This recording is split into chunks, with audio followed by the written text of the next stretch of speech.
Welcome to our video on NgModule providers scoping in Angular. Let's begin by looking at the MySingleton service. Notice the injectable decorator specifies provided in root. This means that MySingleton service is available as a singleton throughout our application.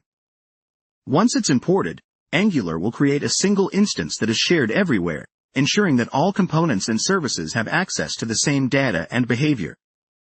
Now let's look at a different type of service. MyModule Scope service. This time, the injectable decorator does not define provided in, which means it's not automatically a singleton. Instead, we specify where to provide this service by including it in a module's providers array. Doing this allows us to control the scope of the service more granularly.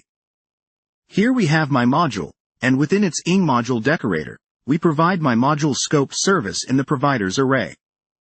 By doing so, we make MyModule Scope service available to all parts of MyModule. Components and other services in MyModule will receive the same instance of MyModule Scope service, effectively making it a module scoped singleton. What happens if we want to use MyModule Scope service in another module?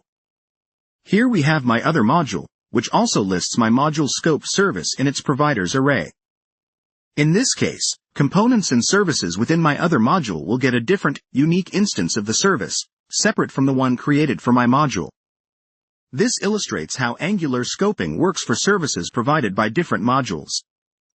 Now let's consider NgModule, which imports both my module and my other module.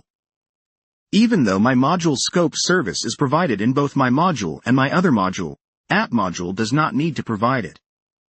This is because service instances are confined to their respective module scopes. Thus, each module retains its own instance of MyModule Scope service.